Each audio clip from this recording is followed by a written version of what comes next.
જય શ્રી રામ મિત્રો, સ્વાગત છે તમારું એક નવા વિડીયોની અંદર. મિત્રો, ફરી એકવાર મનસુખભાઈ રાઠોડનો એવો વિડીયો વાયરલ થશે, તમે સાંભળીને હેરાન થઈ જશે. તો ખાસ કરીને આ વિડીયો સાંભળજો અને શેર કરજો. અને સામે છે વડોદરાથી પંકજભાઈ વાણંદ, જે એમ કહેવામાં આવે છે, જે મનસુખ રાઠોડ સાથે વાતચીત કરે છે, જેમાં આપણા કથાશાસ્ત્રી વિશે બધા વાત કરે છે કે હાલના સમયની અંદર કેટલા પૈસા લે છે અને એક ધંધો થઈ ગયો છે. કોઈ અત્યારે કથા વાંચતું નથી, બધા લોકો પોતપોતાની માટે બધું કરે છે. તો આ વિશે વાતચીત થાય છે મનસુખભાઈ રાઠોડ સાથે, અને પંકજભાઈ વાતચીત કરે છે. તો શું વાતચીત કરે છે, આખો ઓડિયો સાંભળજો, શેર કરજો. નવા હોય તો ચેનલને સબસ્ક્રાઇબ ફોલો કરજો. તો સાંભળો તમે. હા, વડોદરાથી બોલું છું સાહેબ, હું પંકજ વાણંદ બોલું છું. બોલો. કેમ છો, મજામાં ને? હા. ઘણા બધા વિડીયો જોયા સાહેબ તમારા. બહુ સારું એવું જાણવા મળે છે. મારે તમને વાત કરવાની હતી કે આ શાસ્ત્ર વિશે તમે શું માનો છો? એ સાચું છે, ખોટું છે, અને તમે એને કઈ રીતે જોવા માંગો છો? શાસ્ત્રને ફોલો તમે કરો છો કે નથી કરતા? ક્યાં શાસ્ત્ર? આપણા હિન્દુ ધર્મના શાસ્ત્રો જે લખાયેલા છે ને, એને તમે ફોલો કરો છો કે નથી કરતા? નહીં. શું કારણ? એ બધું લખવું છે એ કોઈ ભગવાનનું લખેલું નથી. આ વાયેલા માણસો એ બધું લખ્યું છે. બરાબર. કેમ કે ભગવાન રામાયણમાં ક્યાંય રામની સહી નથી, ગીતાજીમાં ક્યાંય કૃષ્ણની સહી નથી, કુરાનમાં ક્યાંય અલ્લાહની સહી નથી. આ બધી વસ્તુ વાહેલા માણસો એ મૂંઝાવરો એ લખ્યું હોય. પણ તમે ઘણી વાર ઉદાહરણ તમે આપો છો, બરાબર, કે પેપરમાં ન્યૂઝમાં આવે છે કે ભાઈ આ એક્સિડન્ટ થયું તો તમારે માની લેવાનું, એવું તમે જ ઘણી વાર કહી રહ્યા છો.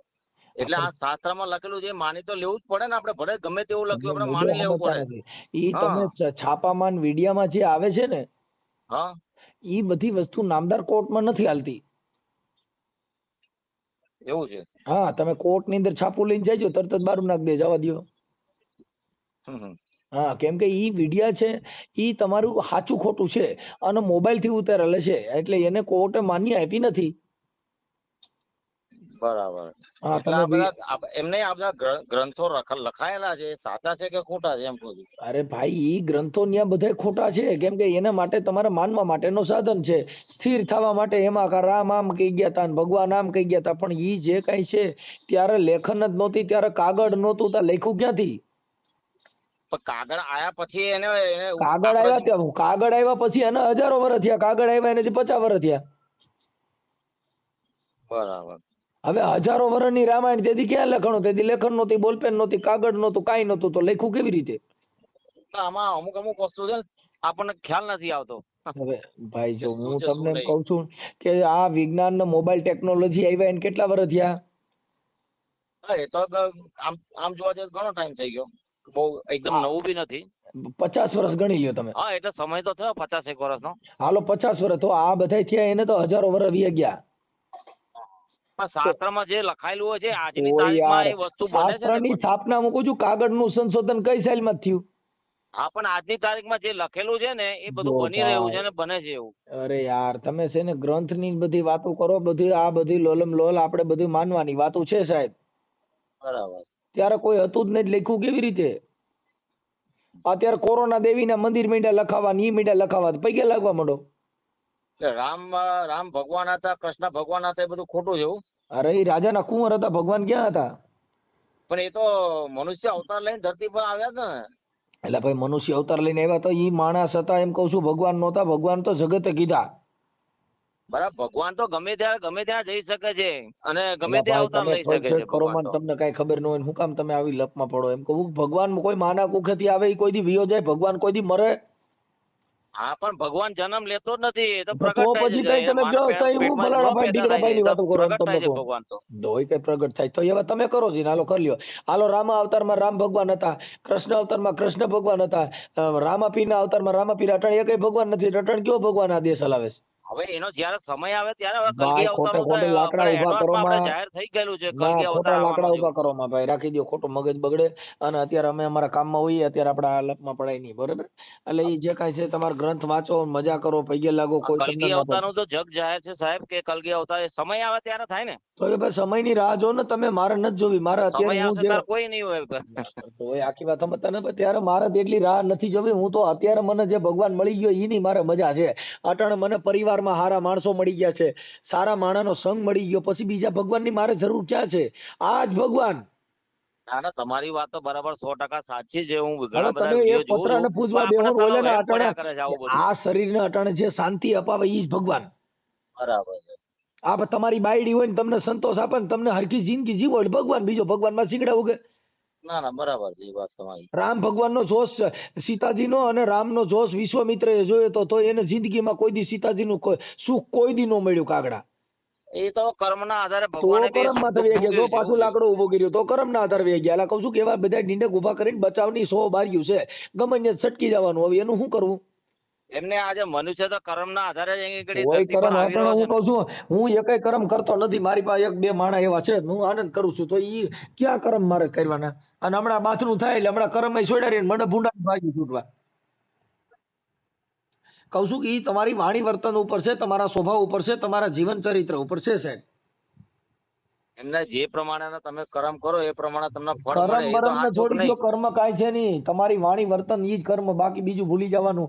કર્મ માથે છોડીને એવા કર્મ કર્યા હતા ભગવાન ઉપર ગયા, સ્વર્ગ માંથી કોઈ સમાચાર દીધો મેં આવા કર્મ કર્યા હતા મને ત્યાં મોટી સિંહાસન મળ્યું છે. હા. અને નરક માંથી કોઈ કીધું ઓહો બાપા હું તો ખૂતી ગયો છું ને ઘરા ડૂબ સંડાસમાં પડ્યો છું, મને હક નથી, એવું કીધું એ તો કોઈ? એકવાર જાય પછી એનો કોઈ મેસેજ જ નથી હોતો તો કઈ. પછી કેને સ્વર્ગ ગણવું, કોને નરક ગણવું? તો અત્યારે જીવીસી ઈ જ મહાન છે ને, નજરે જોઈ તો છી. આ બરાબર, નજરે જોઈએ છે સ્વર્ગ ને નર્ક છે બધું. હા, પછી ભૂતકાળ ને ભવિષ્યકાળ ને ક્યાં ગાલવાનું રહ્યું? અત્યારે હાલ વર્તમાન કાળ છે એમાં ધ્યાન રાખો ને, પછી બેયને જવા દો. બરાબર, ઉપર ગયા પછી કોઈ આવીને આપણને વાત નથી કરી કે આવું છે હા, તેવું છે એવું. કે ઓહો ન્યા તો ભાઈ મોટું મોટું સિંહાસન છે ને મોહ હાજમાં ભાઈ કાંઈ નથી, બધી લોલમ લોલ છે. આ બધાને ગઈલકા ગાલવાની વાતો છે ને અમે એમાં ક્યાંય પડવા માંગતા નથી. હા ના, બરાબર સાહેબ. અત્યારે હયાતમાં જે માણસ તમને દુઃખ દે છે ને પછી સ્વર્ગની વાતો કરવી, ઈ બધી ખોટી વાત છે. બરાબર. પેટનો દીકરો મા બેન અમી ગાયરું દે છે ને સ્વર્ગની વાતો કરવી, એને શું લેવા દેવા? ના ના, સાચી વાત હગા મા તમારી. બાપ ને વૃદ્ધાશ્રમમાં મૂકી આવવાનું, સ્વર્ગની વાતો કરવી, એને શું લેવા દેવા? હમ. અત્યારે તમે બરાબર. અહીંયા જ જાણી લ્યો, આ મનુષ્ય જન્મ મળ્યો છે તો અટાણે માણી લ્યો ને પછી શું છે? હમ. હા, જુવાની વહી ગયા પછી પાછી આવે? ના, કઈ એકવાર જાય એટલે બચપન પતી વી ગયા ગયું. પછી પાછું આવે? સમય જતો રહે એટલે પછી પતી ગયું. તો પછી આપણે અટાણે સમયને માણી લ્યો ને, બીજી ક્યાં લપ કરવા જેવી છે? બરાબર. આપણે ઓલા જન્મનું જોતું નથી ને આ જન્મનું જોતું નથી, અટાણે જીવું છું ને એટલું દે એટલે ઘણું. જે નજર સામે દેખાય છે એને બસ માની બસ લો. મારે આટલી જ જરૂર છે, મારે આગલું પાછલું એક જોતું જ નથી. બરાબર, તો વર્તમાનમાં જીવું સરસ. બસ બસ આ અત્યારે અહીંયા તમે ને હું વાતો કરી છે, તમે કઈક એકાબીજાને જરૂર હોય ને તમે કહો મંજુભાઈ અહીંયા આવો, આપણે ખાઈ પીને આનંદ કરીને જલસો કર્યો એન્જોય કર્યો, આનાથી બીજો ભગવાન મારે એક જોતો જ નથી. ના ના, બરાબર. બસ તમારા ઘરે આવીને આપણે હાસા ઘીના શીરા ખાધા ને મોજ કરી, હવે આનાથી બીજો ભગવાન કયો જોઈ? હમ. સારી હોટલમાં ગયા ને આનંદ કરી લીધો, વાત પતી ગઈ, ભગવાન મળી ગયો, હવે બીજાની જરૂર ક્યાં છે? હા, બરાબર છે. હવે ત્યાંથી આવતા ને એક્સિડન્ટમાં મરી જાય જનતાને બગાડી, આપણે તો સ્વર્ગ ને મળી ગયું છે, જીવતા જાણી લીધું, પછી મેર્યા પછી હું જોઈશું? તમે જીવતા જાણી લ્યો, મોજ કરી લ્યો, બસ બીજી લપ ના પડવાનું નહીં ભાઈ. ભૂતકાળ ને ભવિષ્યકાળ ને સ્વર્ગ ને નરક ને લાભ ને શુભ ને કાળ ને ફલાણું ને એવું કાંઈ જરૂર નથી. હા, શુભ વિચારી શુભ સોગડ્યું. આ બધા ગ્રંથોની વાતો કરે છે, તો આ ગ્રંથો લખી કોણ ગયા બધા? એટલે ભાઈ ગ્રંથો બધા બ્રાહ્મણો લખ્યા છે ને એની કમાવાની દુકાન છે. તમે તમારા છોકરાનું નામ જોવડાવવા જાવ ને એની જન્મ કુંડલી ગોતી દો, તમે જન્મતા વેદ કોઈ દવાખાને ભામણ રાખ્યો નથી, આને ડિલિવરી આવે છે ક્યાં કાળ સોગડી એમાં પેદા થાય છે. હા, એ તો ગમે ત્યારે જન્મ તો થાય. હા, તો પછી એના માટે કઈ સોગડી કઈ કુંડલી ગોતવા જાવી? કોઈ રાહ જોતું નથી. હા, તો સિવિલ ચોઘડિયાની. હોસ્પિટલમાં કેટલા ભામણો બેહાડે છે ભાઈ, જારી જો ભાઈ અમૃત ચોગડી હોય તો એ છોકરાનો જન્મ દેજો. હે જન્મ ને મરણ નું કોઈ ચોઘડિયું હોય નહીં. તો પછી હવે આપણે ક્યાં ગ્રંથ માનવો?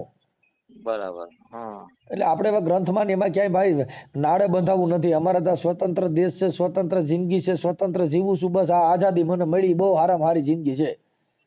આ શાસ્ત્રો તો બધાને શું છે, કંટ્રોલ માં રાખવા માટે બાંધી દેવાના, થયા છે. નાડેથી બાંધી જ દેવાના. દશામાં વ્રત આવે તો ચાલીને બાંધી દે, હમણાં તમારે બહાર નું ખાવું નહીં એટલે ચાલો. અમારે તો બધું દશામાં વ્રત હોય તો બહાર જમવા વ્યા જાય માં હાડાવા.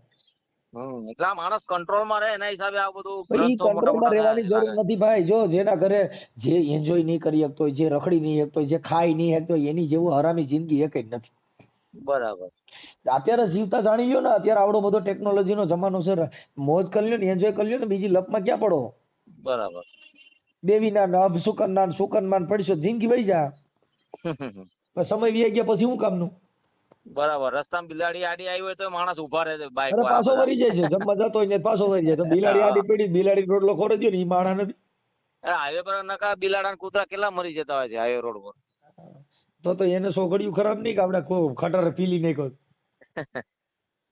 ઈ આપણે ને એવું માનતા છે કે આપણને અપશુકન થયા છે એમ. બરાબર. બિલાડી ને કોક એવું નહીં થતું હોય કે મારો દીકરો મને હારું મોટું સનાવર આડું પડ્યું મને અપશુકન થયા લાગે પણ એ આપણે ભાષા સમજતા નથી. બરાબર. એટલે મારા શાસ્ત્રો નું પૂછવાનું હતું. મેં તો આ વર્ષો પહેલા શાસ્ત્ર લખાય છે અને આપણે માનવું કે નહીં માનવું એમ. સાહેબ શાસ્ત્રો છે ને ઈ એક કમાવાની દુકાન છે. હમ. સારા માણા ઘરમાં નહીં હોય તો શાસ્ત્રો ઘર હલાવી નહીં દે. આ મહારાજ બધા કથા કરે છે એના આધારે. કથા કરે છે 25 લાખ રૂપિયા લે છે ઈ ક્યાં મફત કરે છે. હા, એ તો મફત તો કોઈ કરતા નથી કથા. જિગ્નેશ દાદાની કિંમત અત્યારે 25 લાખ રૂપિયા છે. હા છે, એમાં આવ્યું હતું મોરારી વચમાં બાપુની પેપરમાં. કિંમત 25 લાખ રૂપિયા છે. હવે ઈવડા ઈ બધા કહે છે કે તમારે ત્યાગ કરી દેવો તો તમે 25 લાખ નો ત્યાગ કરો ને. અને મોટા મોટા કથાકારો હોય અમુક વાર એમને બોલવાનું કઈ એ હોતું નથી. ગમે તે જાતિ વિશે કઈ ગમે તે બોલી નાખતા હોય છે. અરે ઈ પછી બધી માફી ભાઈ માંગતા હોય છે. કમાવાની દુકાનો છે ભાઈ. જેના બુદ્ધિ વગરના છે ઈ ન્યા સાંભળવા જાય. તમારામાં પોતાનું જ્ઞાન હોય તમારે ક્યાંય લેવાની જરૂર હોય.